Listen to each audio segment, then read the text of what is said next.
Michelle Obama trends, Princess Leonor steals hearts worldwide. Everyone expected the headline to center on Michelle Obama, a global icon, a voice Gen Z trusts, a woman whose presence usually defines the moment. That was the expectation, but then something unexpected happened. As Michelle Obama trended worldwide, attention quietly shifted, not away from her influence, but toward a young woman standing nearby with a different kind of power. Princess Leonor. And the reaction wasn't loud. It was stunned, because this wasn't a moment of competition, glamour, or spotlight stealing. It was a moment of recognition. People weren't choosing one over the other. They were noticing something deeply unusual. Two generations, two worlds, two women shaped by responsibility, not performance. And the younger one wasn't imitating the older. She was arriving in her own right. That contrast created a curiosity that quickly turned global. Why was Princess Leonor resonating so deeply, at the exact moment Michelle Obama was trending? Here's the answer that stunned audiences in 2025.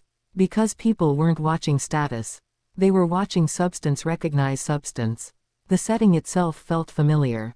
A high-profile international moment. Thoughtful speeches. Carefully managed cameras. The assumption was simple. Michelle Obama would dominate attention, as she often does, with warmth, clarity, and moral authority. And she did. But alongside her presence stood Princess Leonor, quiet, attentive, grounded, and something subtle happened. She didn't try to match the moment. She absorbed it. And that absorption stopped people mid-scroll. Social media comments revealed the shift almost immediately. She's listening, not performing. That's future leadership energy. There's something different about her. These weren't royal fans talking. These were people who don't usually care about monarchy at all. And that's what made the moment so powerful. Princess Leonor wasn't trending because of a title. She was trending because of restraint. In a culture addicted to speaking, she stood out by listening. And next to Michelle Obama, a woman known for intentional presence, that restraint felt amplified, not diminished. To understand why this resonated so deeply, you have to understand what Michelle Obama represents. She is admired not for spectacle, but for discipline, intelligence, and moral steadiness. Those who recognize her power understand something important. She never rushed into relevance. She carried herself with deliberateness long before the world applauded. And people instinctively recognized that same quality in Leonor.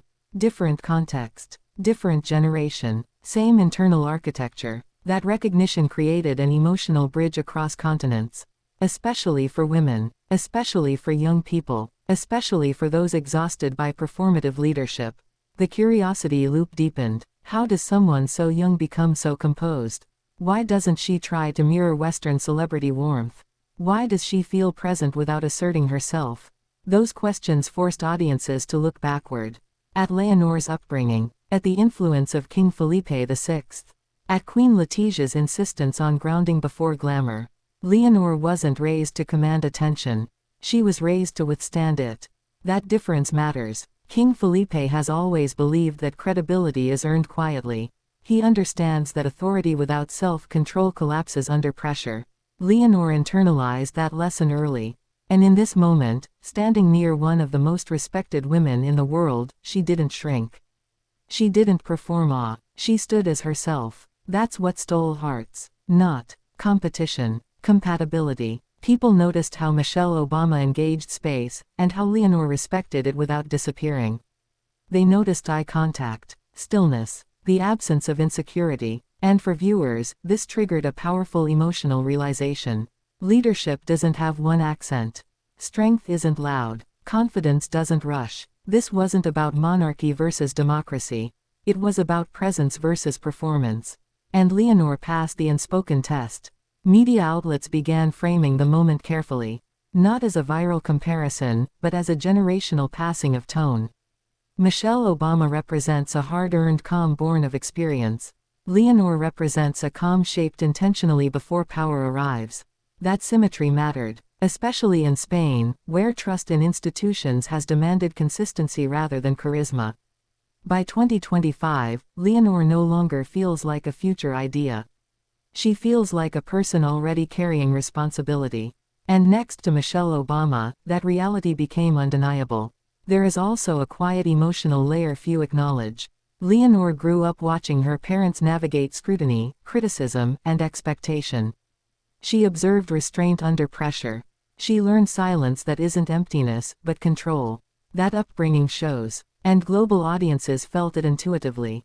They didn't see a girl standing beside a legend. They saw a woman learning from the moment, without needing to announce it. And Michelle Obama, experienced and perceptive, seemed to see it too. There was no condescension, no spotlight dominance, just mutual seriousness. That's why hearts were stolen.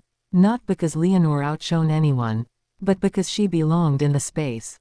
For Gen Z and millennials watching worldwide, this mattered deeply. They are tired of leaders who overshare emotion and underdeliver consistency.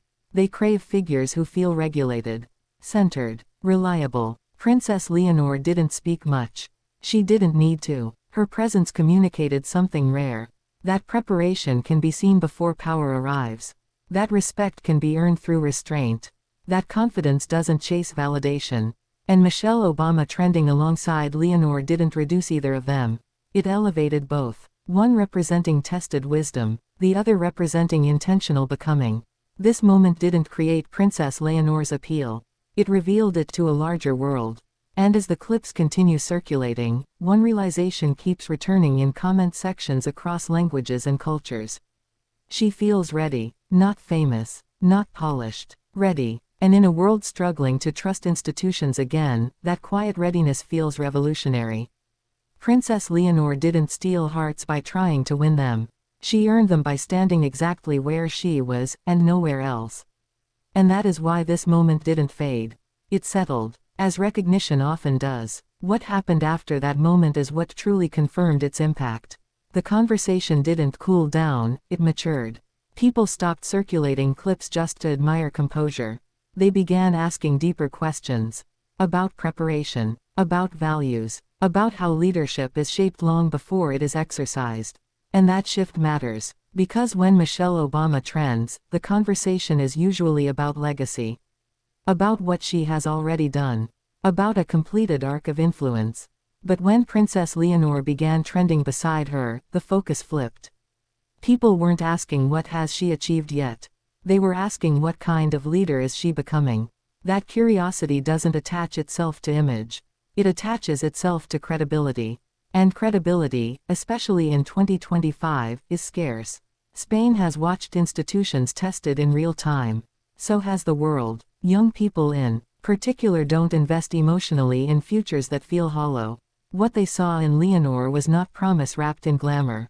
They saw formation. They saw someone who had clearly spent years being told, no, years being trained not to collapse under expectation, years learning when not to speak.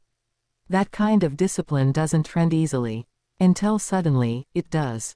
And this is where the family dynamic quietly returns to the center. King Felipe VI's influence is visible not through statements, but through restraint passed down. He governs with caution because he understands fragility. He raised his daughter to observe before asserting herself for the same reason. Queen Letizia added another layer, emotional intelligence. Awareness. Grounding. A refusal to let Leonor become isolated inside symbolism. That balance showed in this moment. Leonor wasn't hardened, she was regulated. And audiences felt that regulation is safety. This is why comments stopped sounding like fandom and started sounding like trust. She reminds me of someone who won't panic. She feels stable. She looks like she carries weight without drama. Those are not aesthetic compliments. They are leadership assessments. And next to Michelle Obama, whose global respect is built on steadiness through pressure, that parallel felt unmistakable. Two women shaped by scrutiny. Two women never chasing noise. Two different paths arriving at the same energy. The moment didn't need a handshake or headline. The comparison existed because it didn't need to be said. And perhaps the most telling detail is this. Princess Leonor did not change afterward. No sudden media pivot. No attempt to lean into virality. No effort to capitalize on attention. She returned to duty exactly as before. That refusal to exploit the moment only deepened trust. Because it confirmed that the resonance wasn't accidental, it was structural. This wasn't about a viral cycle. It was about alignment. And alignment lingers longer than excitement. In the end, Michelle Obama trending didn't create competition. It created clarity. It reminded the world what grounded leadership looks like, and revealed that Spain's future queen is being shaped in that same language. Quietly, deliberately, without asking to be seen. And sometimes, that is exactly why the world finally sees you.